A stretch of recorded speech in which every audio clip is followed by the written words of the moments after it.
Yan, tinest drive ni Padreng yung kanyang Euro 186. Okay na, okay na.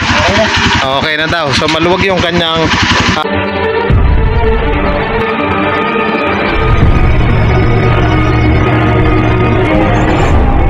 Kumusta kayo mga Padreng at welcome back na naman sa ating channel. May dinala rito Euro 186 daan hari.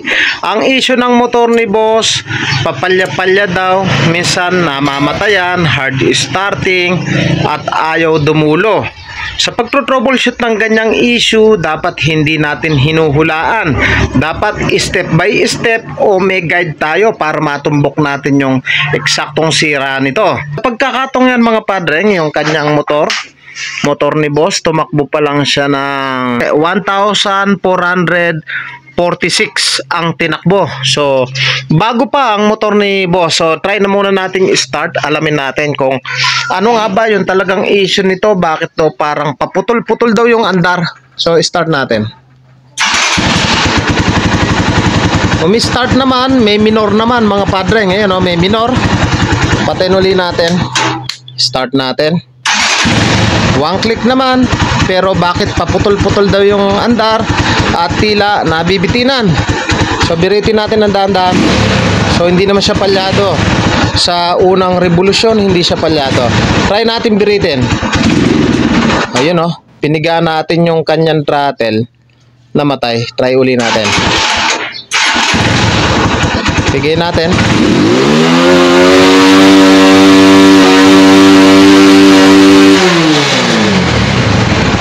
So palyado siya mga Padreng na tila gumaganon yung kanyang minor. So ang gawin na muna natin dito, kalimitan pag ganyan yung issue, simulan na muna natin dito sa kanyang kuryente kasi nga bago pa yung motor. So wag muna tayo sa kanyang carburetor. Try muna natin, baka masolusyonan natin sa kanyang kuryente. Hanapin natin yung kanyang ignition coil. Minsan kasi may pinaka-terminal yon, pag maluwag cause yan ng pakajut-kajut. So yun yung issue nito, parang pakajut-kajut. Minsan maluwag yung terminal nun. So try natin kung maluwag. So buksan natin yung kanyang tangke, tanggalin yung bangko. O dalawang 13mm dito sa kanyang bangko, tanggalin natin. Tapos doon meron siyang 10mm. O tanggalin natin yan. So ayan, tanggalin natin dito yung kanyang hose. Yung nakikita nyong kulay yellow na wire na may white tsaka yung green, fuel gauge, tanggalin natin yan. So yung mga Padreng, na-expose na natin yung kanyang wiring connection dito. So pag kalimitan paputol-putol yung andar, isa dito sa pinagmumulan yung kanyang ignition coil, may wire siyang black na may yellow. So ililis lang natin, tingnan natin kung gumagalaw. Gumagalaw, lilis natin. Ito. Ayun gumagalaw siya mga Padreng.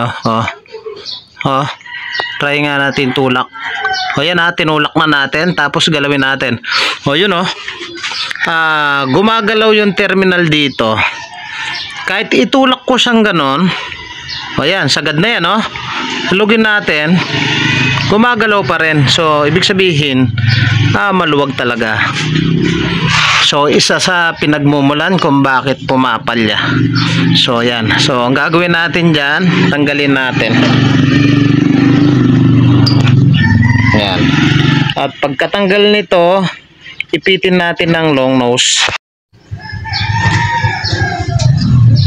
Ayan. Ipitin natin ng long nose. Okay. Tsaka natin ibalik. Ipitin lang ng long nose. Ayan. So, mahirap yung walang taga. Okay, so kabit ko muna to mga Padreng. So nahirapan ako ng isang kamay lang. So kabit ko to. So yan, try nating galawin. So ayan matigas na. Okay, balik na natin yung kanyang cover. Ayan. Mga padreng, kung nais nyo magpagawa at taga-Bataan lamang po kayo, pwede po kayong sumadya dito sa ating shop. Dito lamang yan sa Pulo Hermosa, Bataan. At tabing tulay lang po tayo mismo. Ayan o, yung tulay o. So ayan, nakabit na natin. Subukan nating start.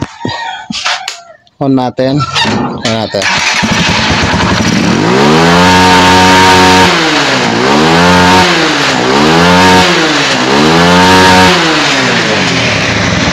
So napansin nyo ba yung pagbabago mga padreng? Bumibirit na yung motor. Ayan o. Wala nang gas. Wala nang gas. So yan, bumibirit na siya. Balik na natin yung tangke, yung bangko. Tapos test drive na natin. Yan, tinest drive ni Padreng yung kanyang Euro 186. Okay na, okay na. Okay na daw. So maluwag yung kanyang ignition coil. Mga padreng, kung nagustuhan mo yung ganitong tutorial at bago ka pa lang sa akin channel, huwag niyo pong kalimutan na paki-like, paki-subscribe at paki-hit na rin po yung notification bell para updated po kayo sa mga videos na kagaya nito. Thank you po sa inyo. God bless at mabuhay po kayo.